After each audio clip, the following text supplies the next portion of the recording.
There are moments in life that split you clean down the middle, the person you were before, the shadow you become after. For me, that moment didn't arrive with a scream or a slap or a dramatic storm of tears. It arrived quietly, like a knife slipped between ribs, in a crowded room, with everyone watching. I still remember the sound before anything else, the soft clinking of dinner plates, the low hum of distant chatter, and then his voice slicing through everything, careless, cold, and sharp enough to make the air itself flinch. That was the night Rayanne broke me, not loudly, but completely. It was supposed to be a simple family dinner, one of those weekends where relatives gather to exchange stories, pass dishes, and pretend everyone's life is perfect. I had spent the entire morning cooking, not because anyone asked me to, but because somewhere deep inside I still wanted approval, still wanted peace. Still wanted him to look at me without that familiar disappointment in his eyes. I should have known better. The house smelled of roasted spices, warm bread, the kind of comfort that makes people soften. Everyone complimented the meal, calling it restaurant level, a feast, something only Aisha could pull off. And for a brief moment, just a moment, I allowed myself to feel proud. Then Rayanne looked up from his plate and smiled, not the smile of a proud husband, no. It was the smile of a man who enjoys crushing something delicate under his heel. "Of course it tastes good," he said, loud enough for all ears. "This is all she's good at, cooking." Not thinking, not deciding, just this. A few people chuckled, not because it was funny, but because people laugh when they're uncomfortable, when they don't know where to look, when cruelty is easier to ignore than stop. My hands froze around the bowl I was holding, but I didn't look up. I had learned long ago that eye contact only gave him more ammunition. He didn't stop. He never stopped. He went on to mimic my voice, exaggerate my habits, mock my sensitivity, my supposed overreactions, my inferiority, my neediness. For so, with every sentence, he carved a deeper wound, and everyone watched as if it were normal. As if it were entertainment, I stayed quiet, silence, the only shield I had ever learned to use. You can. But the humiliation didn't end there. When dessert was served, he lifted a spoonful dramatically and said, "You know, I keep telling her to improve her cooking, but she just doesn't get it. I guess some people are born average. The room blurred, my ears rang, the spoon in my hand trembled. But I smiled. That tiny, brittle smile women learn when they have no safe place to put their pain. Inside me something cracked, not rage, not fury, not even sadness, something softer, quieter, like a rope finally snapping after years of carrying weight. I excused myself from the table, pretending I had forgotten something in the kitchen. No one followed. No one ever did. In the dimness of the empty kitchen, I leaned against the counter and slowly exhaled. A long, tired breath that carried years of swallowed insults, abandoned dreams, and the kind of loneliness that thrives even when the house is full. For years, I had told myself that Rayanne's cruelty came from stress, and Nasra's kanem, or exhaustion, or some buried trauma he refused to talk about. But that night, watching him perform my humiliation like a comedian who knew his audience, I realized something I should have known a long time ago, He didn't hurt me because he was broken. He hurt me because it gave him power. That realization didn't burn, it froze, cold, clean, deadly. Maybe that was the moment something new was born inside me. Not a monster, not a hero, but a version of myself who understood a truth I had been too afraid to face. People like Rayanne don't change. So the only thing that can is you. When everyone finally left that night, the house returned to silence, the kind of silence that echoes. Rayanne walked past me without a glance, tossing a muttered "clean this up," as if I were a maid in my own home. I didn't move, I didn't answer, I didn't even blink. Instead, I watched him walk away. The man who had once been the center of my world. The man I had bent myself around, hoping one day he might soften. The man who looked at me and saw something disposable. He closed the bedroom door behind him, and something inside me closed with it. I walked to the dining room slowly, the scent of food still hovering in the air, the chairs slightly out of place, the soft glow of the lamps casting long shadows on the floor, shadows that seemed to stretch toward me, reaching, whispering. That was the night I understood the real danger wasn't in raising your voice. It was in staying quiet long enough to learn someone's weaknesses, long enough to watch them unravel. long enough to decide what breaking them would truly look like. When I finally lay down to sleep, I wasn't crying. I felt empty in a way that was strangely calm. And somewhere in that quiet emptiness, a single thought took shape. Slow, deliberate, inevitable. Ew. There are many kinds of revenge. But the most devastating ones are the ones you prepare in silence. As the clock ticked through the darkness, I stared at the ceiling, my heart steady, my breath smooth.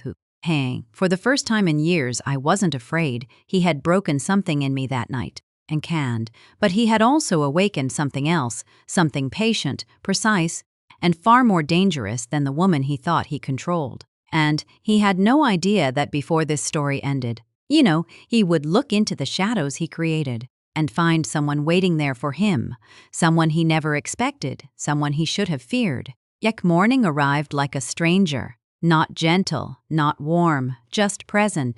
Right. Rayan moved around the house the next day, as if the night before had been nothing more than a passing joke, as if he hadn't shredded my dignity in front of people who would replay his words in their heads whenever they saw me again. He hummed while getting ready for work. He whistled. He even complimented himself in the hallway mirror. And I watched him quietly, steadily, without the weight of old emotions blurring my vision.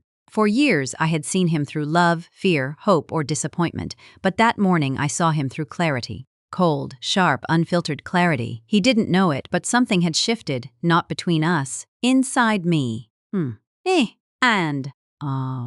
Maybe that's why people like him underestimate silence. They think it means surrender. They think it means surrender. They think it means weakness. They think it means obedience, but silence, real silence, is a room with the lights turned off. You don't know what's growing inside it. You don't know what's waiting. I began to notice things about him I had never seen before. Not because they weren't there, but because I had been too busy trying to survive to pay attention. The first thing I saw was his routine, his small, predictable patterns. He left for work at Botwu every morning, but he always left the house at Sir. He would sit in his car for 20 minutes before starting the engine. Again, why? Who was he talking to or waiting for? He always returned home at inconsistent times, sometimes early, sometimes late, sometimes not at all, each excuse thinner than the last. He checked his phone the way a guilty man checks a locked door, constantly, nervously, but pretending it's casual. And yet, he still believed he was clever. He still believed I was blind. I wasn't. Not anymore. The second thing I noticed was his weaknesses. The ones he tried so hard to hide. He hated the dark. I truly hated it. The kind of fear that stays lodged beneath the bones. If a bulb flickered, he froze for a millisecond.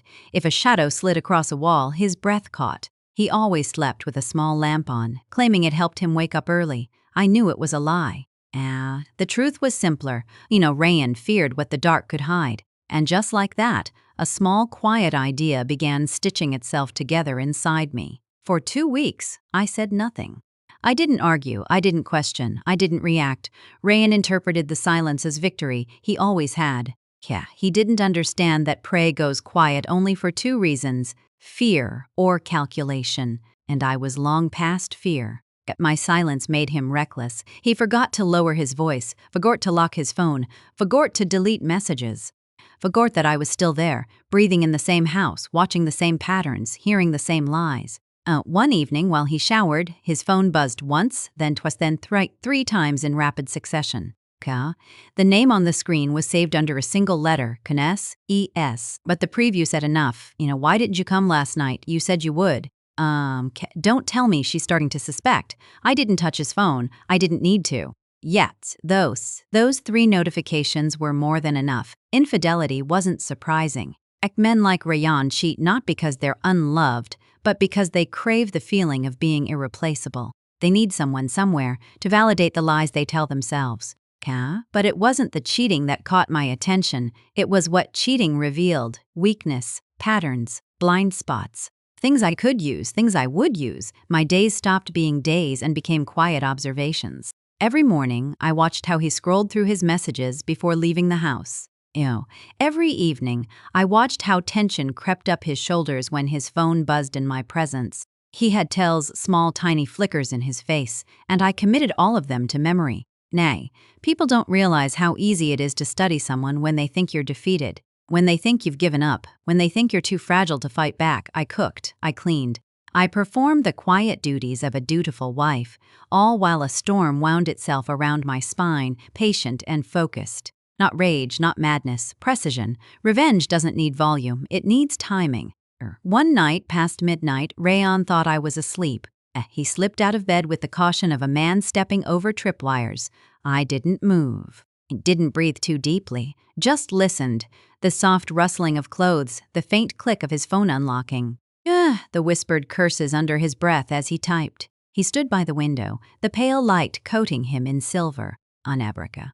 His reflection stared back at him, hollow and secretive, and for a moment, I wondered if he ever saw the truth of what he had become.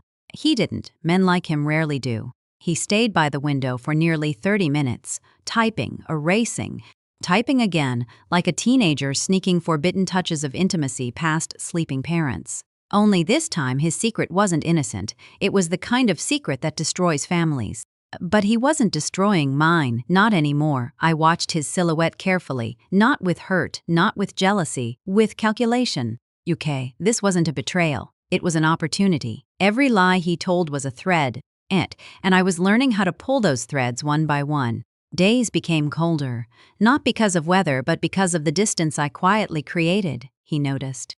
Why are you so quiet lately? He asked once, narrowing his eyes. I shrugged. Small, soft, unthreatening. He liked it. He thought it meant he was winning, but silence can be the sharpest stage before the storm. He didn't see the shift in my eyes. He didn't feel the tension underneath my calm. He didn't sense the way I watched him with the detachment of someone studying a specimen, not a spouse. And the more silent I became, the more careless he grew. A predator disguising himself as prey always succeeds. I started following his routine, without following him. If he left early, I noted it. If he returned late, I recorded the exact time. If he lied, I compared lies to schedules. Piece by piece, a map of his secrets formed. Hidden patterns, unspoken truths. Truths. Places he shouldn't be. People he shouldn't know, and between all the facts, something darker emerged. Fear, real fear. Not mine. His. Rayon had secrets buried deep, far deeper than infidelity. Secrets that made his hands shake whenever an unknown number called. Secrets that made his voice tremble ever so slightly when discussing his past. There was a night when a message popped up. He's asking again, you need to fix this. Rayon had deleted it so fast he almost dropped the phone. I pretended not to notice, but I noticed everything. And because I stayed quiet, he assumed I was clueless. Silence is the most dangerous disguise in the world.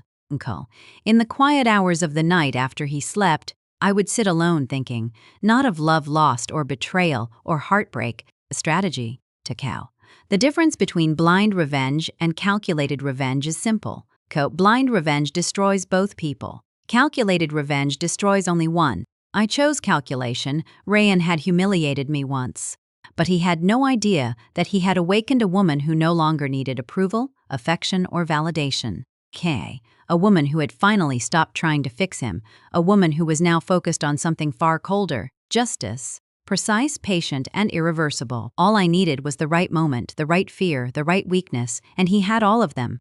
I just had to wait in silence, wait in shadows. Wait long enough for the cracks in his life to align perfectly, and the day they did, I would step through them without a sound. As the night deepened and the house grew still, I lay awake with eyes wide open, not haunted, not broken, but because soon, very soon, Rayon would begin to feel something new, something he had never felt around me before.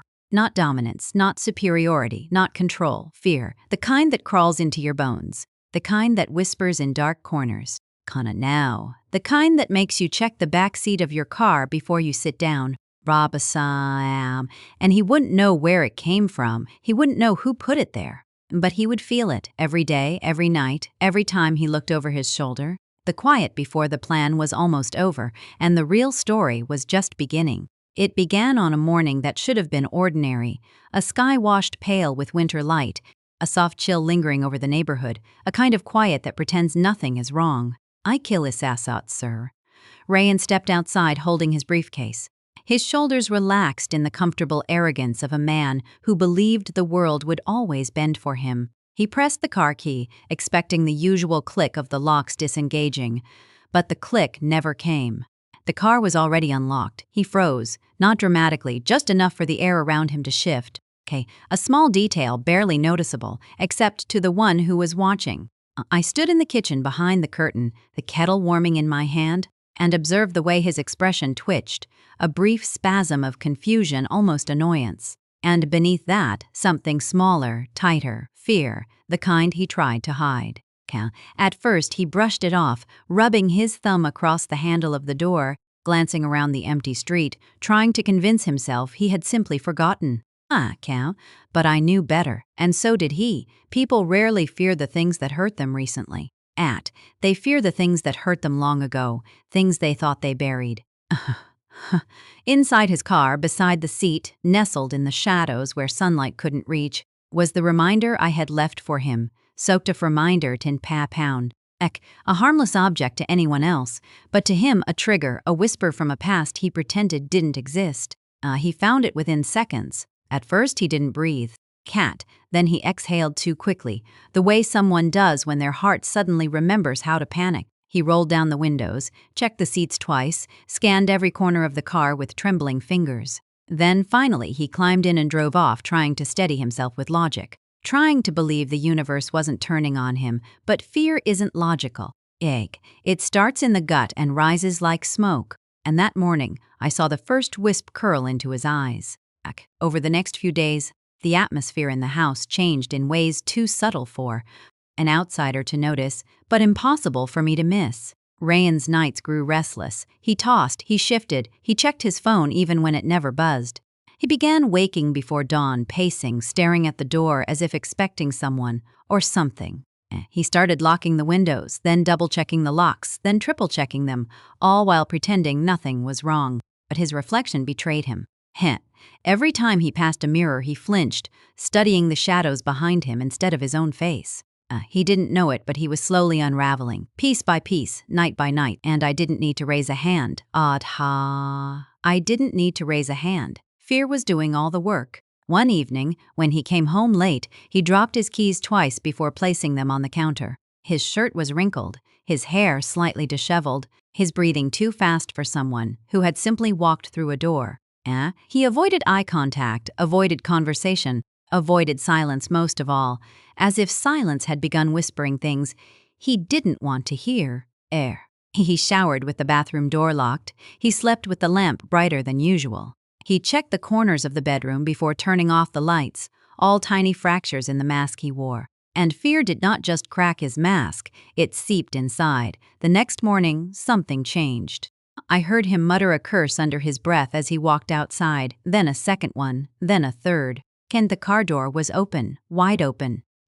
He spun around quickly, scanning the empty street, his breath sharp, his eyes darting to the shadows between houses. His heart knew what his mind refused to admit. Someone had been there. Someone had gotten close. Close enough to touch. Close enough to place something new inside the car, something he found tucked neatly behind the driver's seat. Second reminder. This one wasn't an object. It was a note, 3 words, printed, untraceable. Words that connected directly to the nightmare he had spent his life running from. He didn't tell me about it. Of course he didn't. Men like Rayan don't share fear. They hide it like a wound that never heals. But I saw the way his hands shook when he backed out of the driveway. I saw the way he checked the rearview mirror repeatedly, as if expecting a face to appear. As if expecting history to catch up to him. He left earlier than usual. He came back later than usual. He moved like a man walking inside someone else's skin. The shift was complete. He was no longer arrogant, no longer dismissive, no longer untouchable. He was prey pretending to be predator. And he knew deep down that something unseen had begun circling him. And he just didn't know that it was me. A week passed, and fear began to bloom in him like mold. He barely ate, he barely slept. He jumped at every sound, the creak of a chair, the thud of footsteps upstairs, the wind brushing against the windows. He kept the curtains closed even during the day. He stopped answering unknown calls. He began deleting messages from Essa without reading them, panic overwhelming desire. Even his mistress couldn't distract him now. Account. His mind belonged to the shadows, and shadows were the only allies I needed. Then came the night. Everything shifted. It was nearly midnight. The sky outside was heavy with clouds, the street drowned in darkness. Rayan had forgotten something at the office, his laptop, his excuse, his shield. He grabbed his coat with trembling hands, muttering nervously to himself. He stepped outside and the cold caught him sharply. His breath fogged the air, his steps slowed as he approached the driveway. The car waited, silent, unmoving, dark. He pressed the key, the lights flickered, the locks clicked, but he didn't move. His eyes stayed fixed on the car, on the back seat. He stood there longer than necessary, breathing too fast, the kind of breathing you hear from someone who has sensed a presence before seeing it. Finally, with a swallow he tried to hide, he opened the door. The hinges groaned softly, too sadly. His hand froze on the edge of the frame, because inside, beneath the faint glow of the street lamp, a shape sat in the back seat, a silhouette, still, human, shadowed. He stumbled backward, gasping, nearly tripping over his own feet. The street was empty, the night unmoving, not a sound anywhere. He mustered enough courage to step closer, gleaning in, squinting, convincing himself his mind was playing tricks.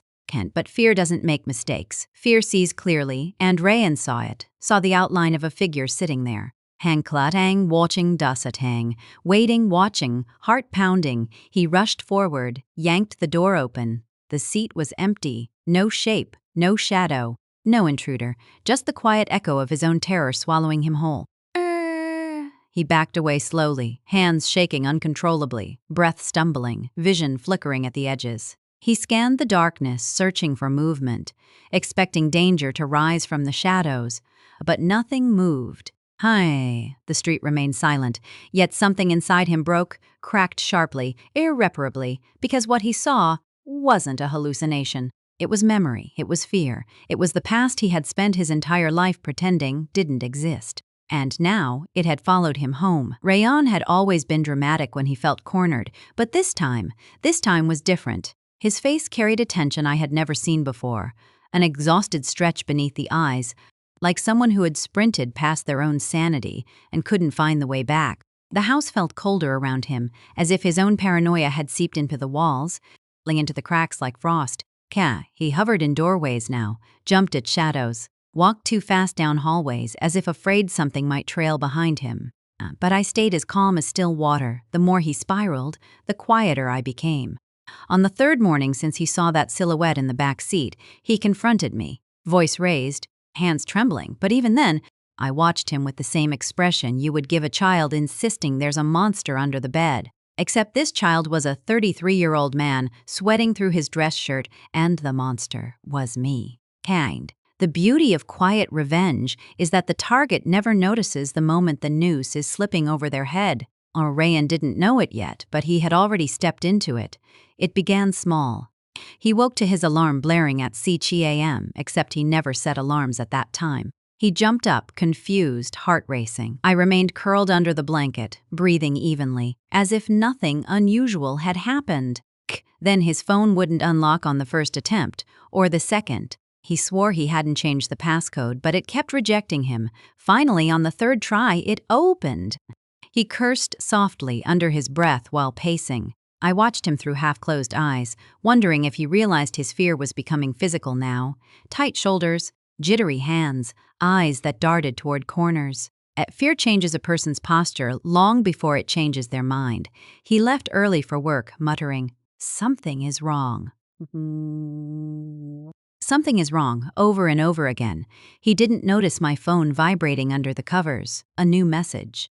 From her, Nida, the other woman, the woman he thought he was so clever hiding, except now. She and I were in contact. At first she was defensive, then curious, then furious, and then frightened. She had discovered, through the breadcrumbs I sent, that Rayan wasn't just cheating, he was lying to her too. He had shown her a version of himself crafted from half-truths and pity-painted stories about me. But worse, he had promised her things he couldn't provide. Money, trips, investments, all of which came from accounts that didn't belong to him entirely. That afternoon, Nida's fury took its first bite out of his financial world. I didn't have to do anything except watch it unfold like a play I'd written. At Senling PM, I received a notification. Your joint savings account password has been reset. Rayan had changed it. Before he left the house, he must have felt the faint sting of guilt or fear, thinking maybe I had seen his secret transactions. So he locked the account. I smiled. Good, let him seal himself in. Because he didn't know the bigger trap was already outside the vault, waiting. By evening, the house was silent again. Rayan sat at the dining table, scrolling through his phone with the desperation of a man searching for proof that he wasn't losing control of his own life. Every few seconds he would jolt, checking a sound that wasn't there, staring at the window as if expecting a face to be pressed against it. The tension in the room was thick enough to cut. Aisha, he finally said, voice raw, you've been distant? I looked up from my tea with the gentlest expression I could muster. Just tired, I murmured. The lie slid across the table like silk, his eyebrows shot together. Don't pretend you didn't hear anything last night. Hear what? He exhaled sharply. The footsteps, the garage door, He stopped, realizing he was about to confess something only he had experienced.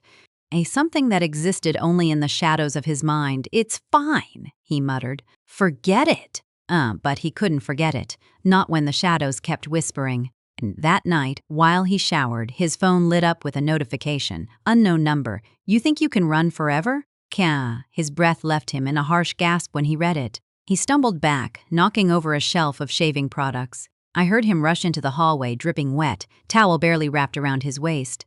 Aisha, did you touch my phone? I blinked slowly. No, takata padam bap nam, no. What's wrong? He thrust the phone at me. Someone is threatening me. I took the phone, feigning confusion. Maybe it's spam? Or a prank?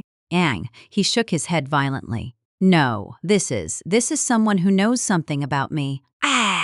The message had landed exactly where I needed it to, because it wasn't a random threat. It was tailored, crafted with precision, written in a way that would poke at the skeleton he kept locked in his past, the one he had never told me about, but had whispered only in drunken fragments. A friend he betrayed years ago, a business deal that ended badly, money owed, a debt left hanging. Everyone has a fear tied to a memory they hope the world forgets. Count Rayan's fear wasn't the dark, or silence, or even what lurked in his back seat. Kagol! It was the return of the past he had buried. He was convinced the message was from that ghost. And that belief was the foundation of Phase 2. He snatched the phone back and began pacing, muttering possibilities under his breath. Names, locations, years, unfinished business. His own mind was turning against him, shaking loose memories he had glued down. You need rest, I whispered. Maybe it's nothing serious, but his panic only deepened, Aisha. I think someone is watching me. I placed a hand on his shoulder, soft, comforting, then let the police handle it, and just like that he flinched.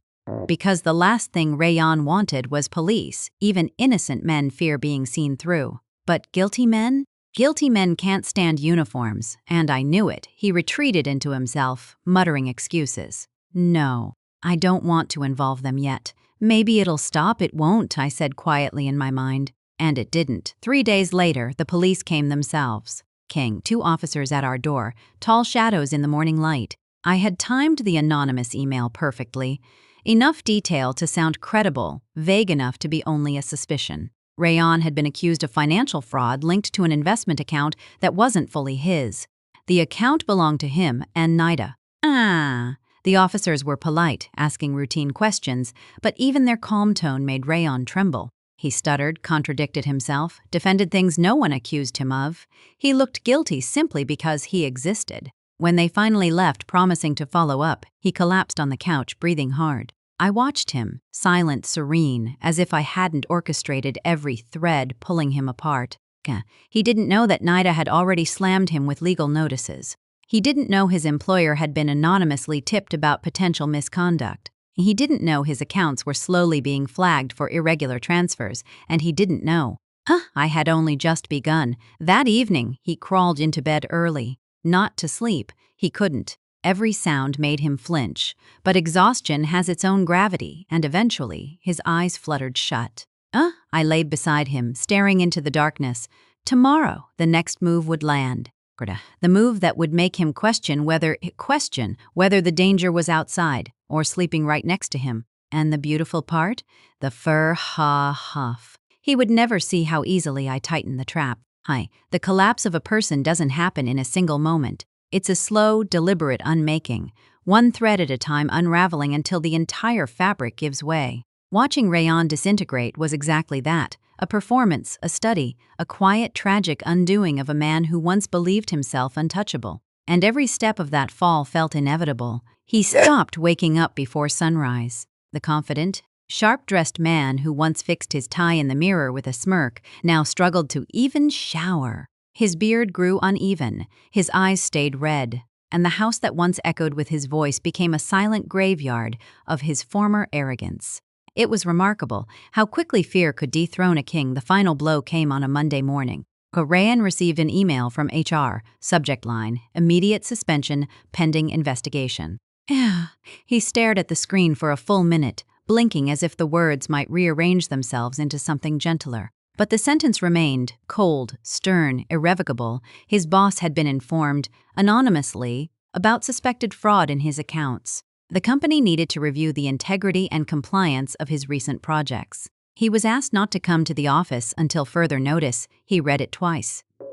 3 times. Then he crumpled forward as if something inside him had snapped. I watched him from the kitchen doorway, unseen.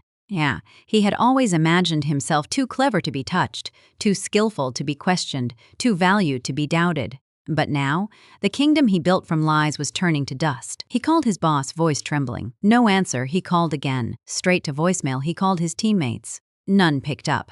He texted one of his office friends, someone he often bragged to about how easy it was to manipulate people. The message delivered, but the reply never came.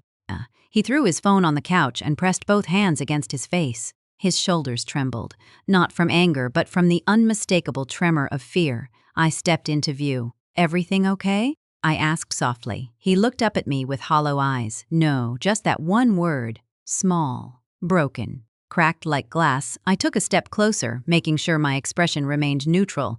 Not satisfied. Not relieved. Just quietly concerned. "Can?" He swallowed. Someone is ruining my life. Maybe it's a misunderstanding." He laughed a humorless, bitter laugh. "It's not." Of course it wasn't. I knew exactly what it was. Later that day, the second thread snapped. Nida vanished. Rayan tried calling her 7, 8, 9 times. Her phone rang twice, then switched off. Afersessa starum as per pran. He paced the room like a restless animal, replaying every moment of their affair, as if searching for something that would justify her sudden disappearance. What he didn't know was that I had spoken to her already. Nida's voice had been shaking when she said she wanted nothing more to do with him, not after realizing the depths of his lies, not after I sent her screenshots of his other conversations with women, not after she discovered he used part of her money in those shady transactions. She wasn't just angry. She was frightened. She blocked his number, deleted their pictures, and filed a financial complaint that made the police look at him with a little more suspicion each time. Rayan didn't know that part yet. He would, eventually. 3 nights later, I found him sitting on the floor of the living room, bottle in hand, staring at the blank TV screen. He had never been a heavy drinker. His vanity always kept him cautious about his body, but desperation makes people trade caution for comfort. The bottle wasn't even cold. He must have grabbed it from the shelf without thinking. His eyes flicked up when he heard me. "I'm just trying to sleep," he muttered. "That's not going to help," I said gently. He rubbed his face. Sam. "That's not going to help," I said gently. He rubbed his face. "Nothing helps." Silence settled between us, thick and heavy. He looked at me with a strange expression.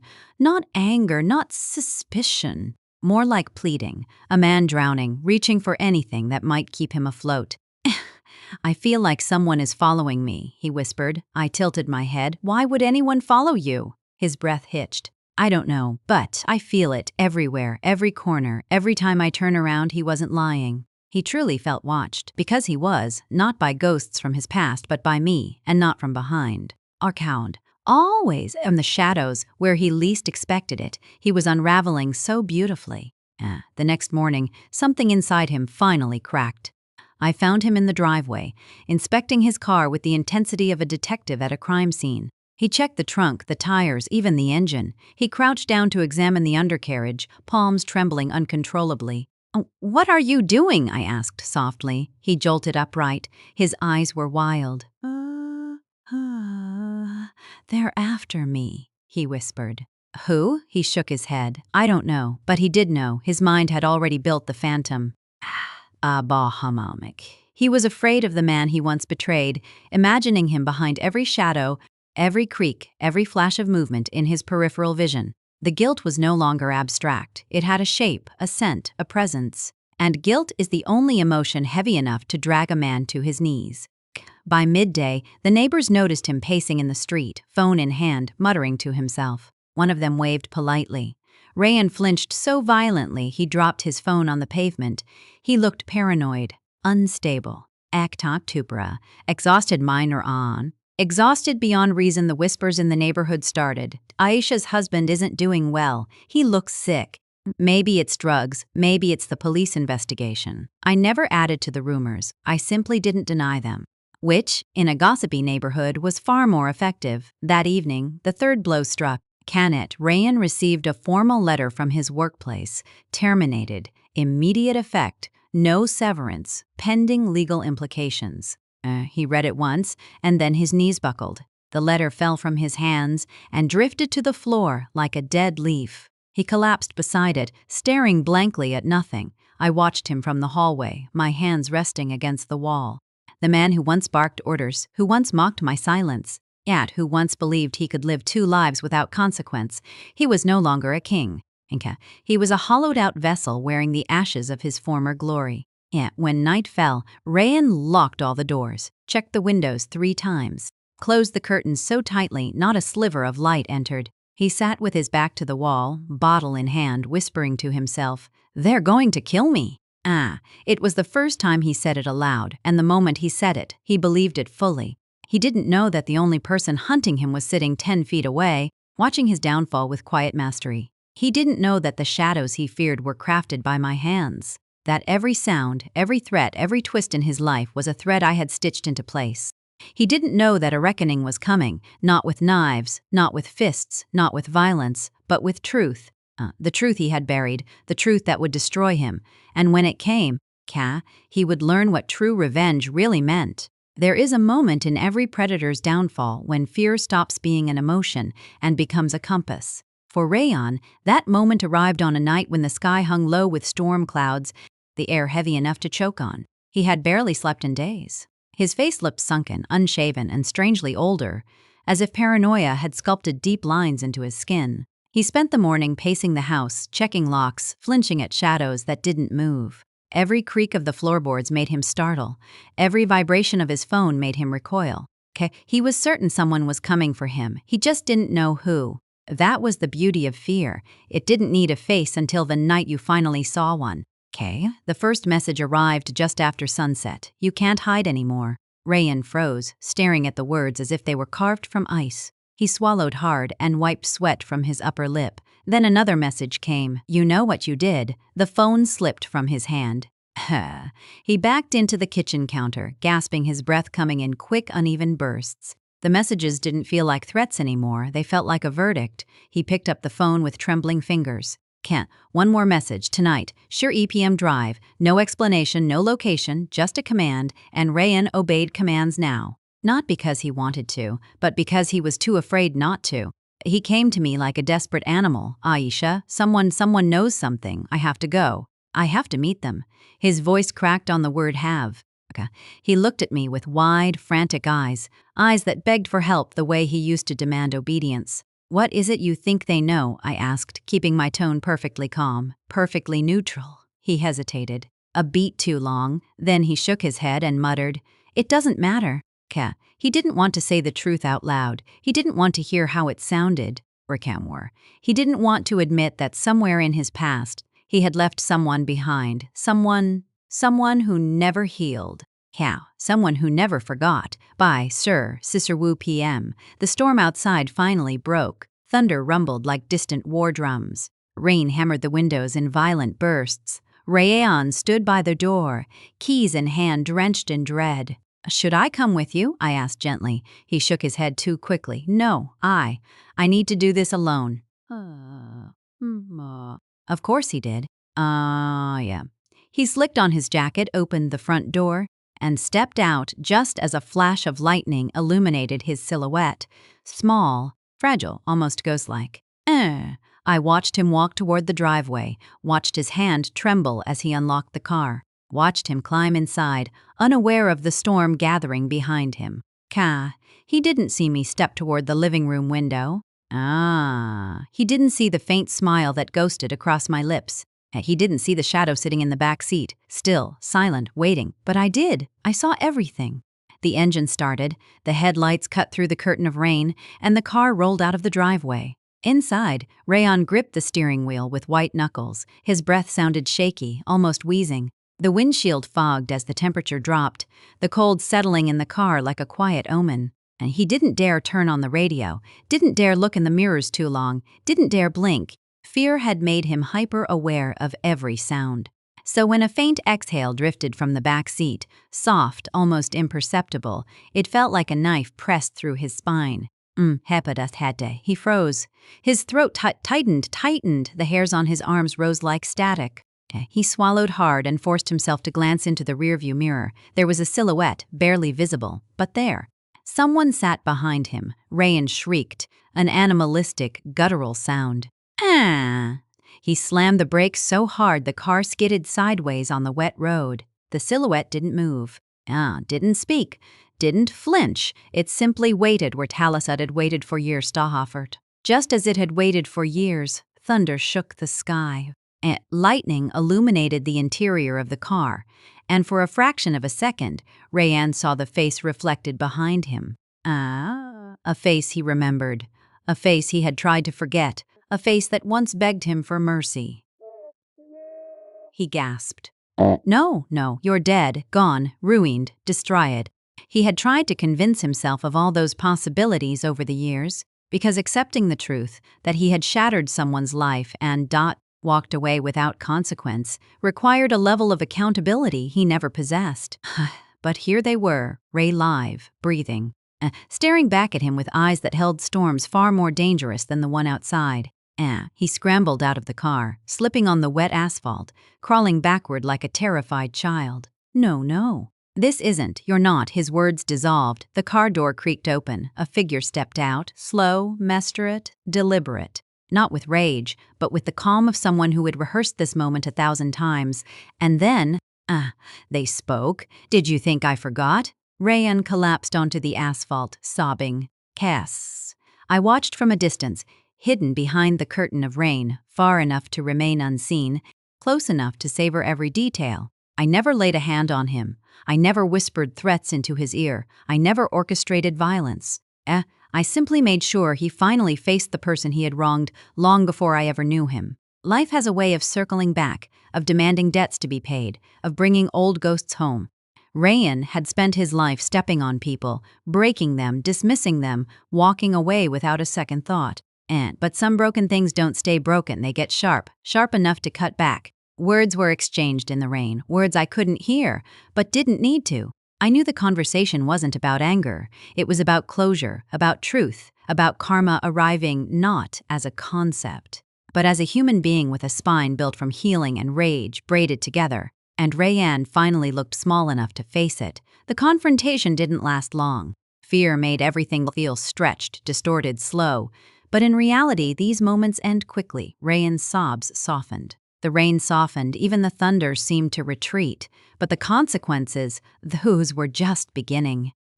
When it was over, the figure stepped back, calmer, lighter. Freed from the haunting that had shadowed their life for years, they didn't look back at Rayan. They didn't need to. I saw them walk away. Not triumphant, not violent, just whole again.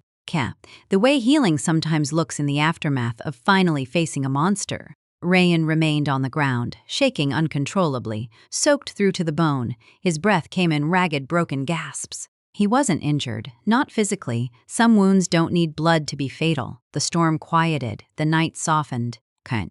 And the man who once ruled his world with cruelty finally understood what true fear feels like, not the fear of dying, can't, but the fear of finally being known, exposed, seen, unmasked, by someone he never thought would rise again. I stepped back from the window, letting the curtain fall into place. My work wasn't done, but it was close. Very close. The night wasn't over, and the truth, the real truth, was still waiting to be revealed. Aisha had imagined 100 versions of this moment, how it would feel, how she would stand, what she might whisper to herself when the world finally loosened its grip around her throat. None of her imaginings came close to the real thing. Reality was quieter, heavier, a stillness that felt like a curtain slowly lowering on a theater after the actors had finally abandoned the stage. The alley was empty now. The flashing sirens had faded into the distance, swallowed by the restless city that always seemed too distracted to care. For once, she was grateful for the city's indifference. It meant no one would ask questions. No one would look for explanations that would only twist the truth into something polite and wrong. And certainly, no one would look closely enough to see the faint trace of intention buried under the wreckage. They called it an accident. Aisha stood on the cracked pavement, listening to the final fragments of the officer's voice as he reassured her. These things happen, Maham. The roads are dangerous at night. He must have slipped. Tragic, really. Their words drifted like smoke, leaving no residue on her mind. She simply nodded. It was almost comical, she thought. After all the years she had suffered, after all the layers of rage she had carried like a second skin, the world should have recognized justice when it saw it. War-a-sachet sting. But the world wasn't built for that. It was built for blind paperwork, hurried assumptions, and reports stamped without reading. Justice rarely arrived dressed in honesty. Tonight it came disguised as misfortune. She turned away from the scene and started walking, her breath visible in the cold air. Her steps felt different, lighter, almost disconnected, as though the ground had softened under her feet. Every inhale scraped against her lungs, but each exhale felt like she was emptying something ancient, something she never fully understood until now. Silence. It had been her companion long before tonight, at first a prison, then a shield, eventually a weapon. She learned over the years that silence cuts deeper than screaming ever could. It listens, watches, memorizes. It knows when to hide and when to wait. It had stood with her during every moment she swallowed words she wasn't allowed to say, during every bruise that wasn't visible, during every heartbreak that left no evidence. And tonight it delivered. For 9 years, she had lived inside the shadow of a man who looked like a husband. To the world, but moved like a plague within the walls of their home. He was charm-wrapped in cruelty. His smile was a disguise that fooled everyone but her. He was gentle in public, vicious in private, the type of man who hurt without touching, destroyed without shouting, and laughed while watching things crumble slowly. But every tyrant forgets one thing. People remember. People remember what pain feels like. They remember what freedom looks like. And they remember those precious seconds when destiny stops trembling and stands still long enough to be rewritten. Aisha had been rewriting hers for months. It began with observation. Silence was good at that. She watched him like a patient architect studying a collapsing building, taking mental notes of every weak point, every moment of carelessness, every pattern that repeated. The backseat was always his smallest concern. Thaffer never free tossed things there without looking, never locked it because he thought no one would dare enter a car that belonged to him. He was wrong. Doc Chand. On the night the city finally paid attention, she had slipped inside the back seat before he finished shouting into his phone. She sat perfectly still, her breathing shallow, her hands steady. Silence wrapped around her like armor. She didn't need courage. She had patience. And patience, she knew, was the deadliest form of strength. He drove without noticing her. He always noticed too late. Kurda. When the moment came, when he leaned out of the car to pick up something he dropped near the curb, she acted. One single motion, sharp, precise, a push, a shift, a misstep engineered with the subtlety of a whisper. The street welcomed him like gravity had been waiting for this very invitation. The police believed he tripped. A simple accident. No foul play, no suspicion, just the tragic unpredictability of a dangerous road at night. Aisha didn't smile. She didn't need to. Her victory wasn't something to celebrate. It was something to breathe. and for the first time in years she could. She walked home slowly, allowing the cold wind to push against her face. The air tasted different, cleaner, lighter, full of the promise she had almost forgotten life could hold. There were no chains around her thoughts anymore, no footsteps behind her, no voice telling her what she was allowed to think or say. Inside the apartment, the rooms felt unfamiliar without his presence. She stood in the hallway expecting a shadow to move, a chair to scrape, a command to echo. Nothing came. The silence here was different, gentle, unthreatening, vulnerable. She realized she had never actually heard it before. Not like this. Not without fear. Haferkancherta shap shafa. She walked through each room slowly, touching the things he used to own, the things she used to dread, the things that once reminded her of every moment she was forced to shrink herself. Now they were harmless, lifeless objects with no master to animate them. First, she sat on the edge of the bed, the same bed where she had cried quietly so many nights, and found herself breathing deeply, as if her lungs had finally been granted the space to expand. Yoka. Ecloche did not come with joy. It came with release. Revenge had been her path, but closure was her destination. She wasn't proud of what she had done, but pride had never been the point. Survival was, freedom was, and freedom rarely arrives kindly. Ayesha leaned back on the pillows and closed her eyes. For the first time, her heartbeat sounded like her own, not a warning, not a countdown. Just a rhythm she could finally listen to without fear. Her phone buzzed once on the table. She didn't move to check it. Tonight, the world could wait. The stillness in the room began to settle around her, not heavy but warm, almost protective. She thought about how the officers had looked at her, sympathetic, unaware, convinced she was just another witness to a tragic accident. She wondered if they would ever suspect the truth. Probably not. People rarely look deeper than the surface when the surface gives them an explanation they understand. She opened her eyes again and stared at the ceiling. She wasn't haunted by what she had done. She was haunted by how necessary it had been. That necessity shaped her into something new, someone who understood that rage doesn't always roar. Sometimes it waits, sometimes it watches, and sometimes it leaves the backseat unlocked. Outside, the city continued humming, unaware of the quiet transformation taking place inside the apartment. Ayesha stood and walked to the window, watching the streetlights flicker in the distance. People moved like silhouettes, unaware, unconnected to her story. Her story wasn't over. This night wasn't an ending. It was a crossing, a threshold between who she had been and who she was allowed to become now. She pressed her hand against the glass, feeling the faint vibration of traffic beneath her palm. Life was moving, and finally she could move with it. Yeah, she whispered into the glass, not to the world but to herself, a promise she had waited far too long to speak aloud. I am free, but freedom, she knew, was not a destination. It was a beginning, and every beginning carries shadows that linger just long enough to remind you of where you came from and what you had to do to escape. Her journey was shifting. Something new waited ahead, something that would force her to confront not just the darkness she had endured, but the darkness she had used. Because even justice, real justice, leaves fingerprints on the soul. And she wasn't naive enough to think that tonight would be the last time she felt them. The room exhaled around her, as if acknowledging the truth. Ayesha turned away from the window, heading for the lightless corridor that stretched deeper into the apartment. There were things she needed to face, things she needed to clean, erase, understand. And somewhere within those shadows, she sensed the next step forming, quietly, patiently, like a whisper that had waited long enough. She took a breath and stepped forward. Her story followed.